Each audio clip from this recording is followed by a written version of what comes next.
Pendant la dernière scène, le Sauveur a donné un nouveau commandement à ses disciples, leur disant « Je vous donne un commandement nouveau. Aimez-vous les uns les autres, comme je vous ai aimé. Vous aussi, aimez-vous les uns les autres. À ceci, tous connaîtront que vous êtes mes disciples, si vous avez de l'amour les uns pour les autres. » Les disciples du Sauveur ont reçu le commandement de faire quelque chose de plus, quelque chose de plus grand et de plus divin. Ce nouveau commandement et cette invitation sont résumés dans la phrase clé « Comme je vous ai aimé ». Aimer, c'est agir. Aimer, c'est servir. L'amour est un sentiment de dévouement, de sollicitude et d'affection profond. Le plus grand exemple de l'amour de Dieu pour ses enfants est l'expiation infinie de Jésus-Christ. Car Dieu a tant aimé le monde, comme l'écrit Jean, qu'il a donné son Fils unique, afin que quiconque croit en lui ne périsse point, mais qu'il ait la vie éternelle. L'amour de Dieu et de son prochain est une caractéristique des disciples de Jésus-Christ. Il y a quelques années, notre petit-fils aîné, José, alors âgé de 4 ans, jouait avec ma femme.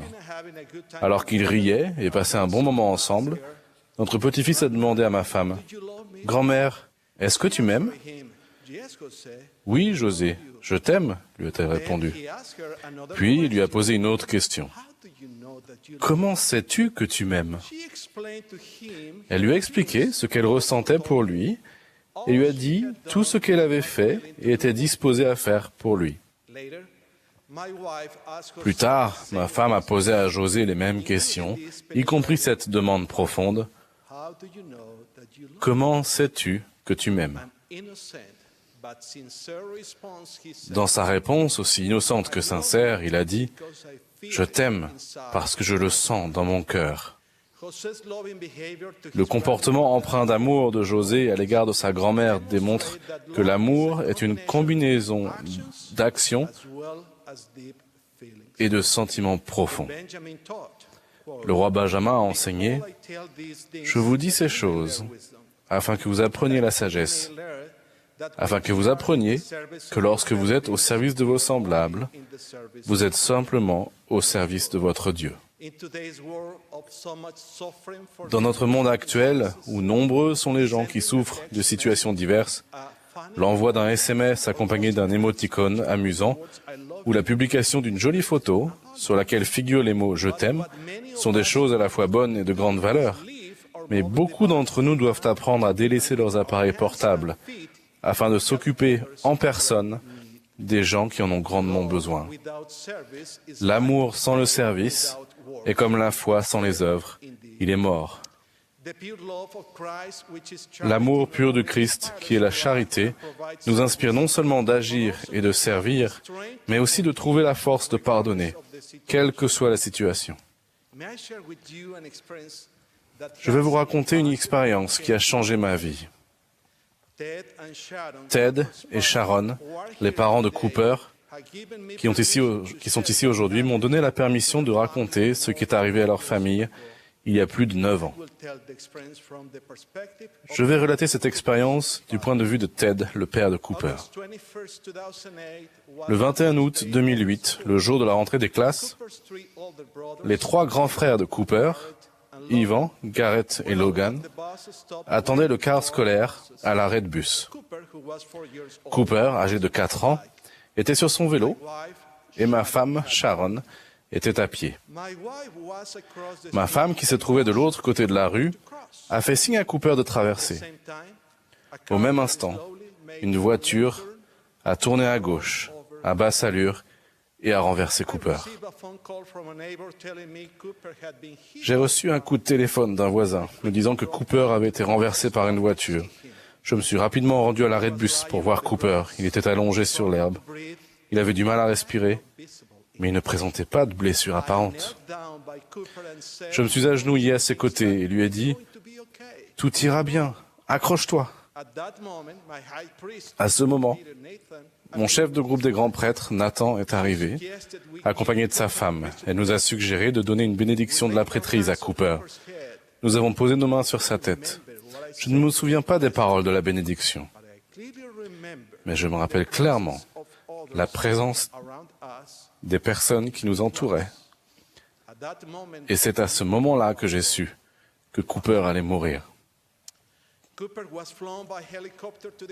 Un hélicoptère l'a emmené en urgence à l'hôpital, mais il est décédé. C'était comme si notre Père Céleste me disait que mon intendance terrestre avait pris fin et qu'elle allait maintenant prendre soin de Cooper. Nous avons pu passer quelque temps avec Cooper à l'hôpital. Le personnel l'avait préparé afin que nous puissions le prendre dans nos bras et lui faire nos adieux. Et nous avons pu passer autant de temps que nous le souhaitions à ses côtés. Sur le chemin du retour, ma femme, accablée de chagrin, et moi avons échangé un regard et nous sommes mis à parler du garçon qui conduisait la voiture. Il habitait à une rue de chez nous et faisait partie de notre paroisse, mais nous ne le connaissions pas. Le jour suivant a été difficile pour nous, car nous étions complètement submergés par le chagrin. Je me suis agenouillé et j'ai adressé à Dieu la prière la plus sincère que j'ai jamais faite. J'ai demandé à mon Père Céleste, au nom de mon Sauveur, de me soulager du chagrin qui m'accablait. C'est ce qu'il a fait. Plus tard, dans la journée, un des conseillers dans la présidence de Pieux s'est arrangé pour que nous allions chez lui, rencontrer le jeune conducteur de la voiture et ses parents. Sharon et moi avons attendu l'arrivée du garçon et de ses parents. Lorsque la porte s'est ouverte, nous les avons rencontrés pour la première fois. Notre évêque, également présent, m'a murmuré à l'oreille « Allez vers lui ». Sharon et moi l'avons pris dans nos bras. Nous avons pleuré ensemble pendant ce qui paraissait un long moment. Nous lui avons dit que nous savions que ce qui s'était produit était un accident. Pour Sharon et moi, le fait de ressentir ces choses à ce moment-là et de continuer de les ressentir encore aujourd'hui est vraiment miraculeux. Par la grâce de Dieu, nous avons été capables de prendre le meilleur chemin, le chemin évident, le seul chemin, et d'aimer ce jeune homme. Au fil des années, nous nous sommes beaucoup rapprochés de sa famille et de lui. Il nous a fait participer à toutes les étapes importantes de sa vie. Nous sommes même allés au temple avec lui avant son départ en mission. Ted sait sans l'ombre d'un doute que notre Père Céleste nous aime. Il sait qu'être capable de pardonner aux autres et de se libérer ainsi de son fardeau est aussi doux que d'être pardonné soi-même.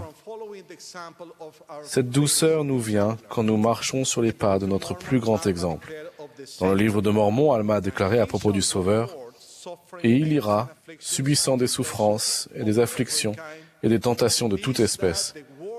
Et cela afin que s'accomplisse la parole qui dit qu'il prendra sur lui les souffrances et la maladie de son peuple. »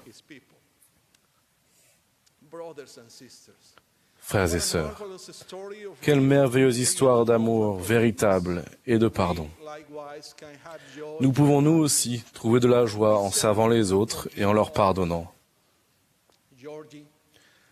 Georgie, un autre de nos petits-fils, demande souvent « Quel genre de famille sommes-nous » Ce à quoi il répond lui-même « Une famille heureuse ».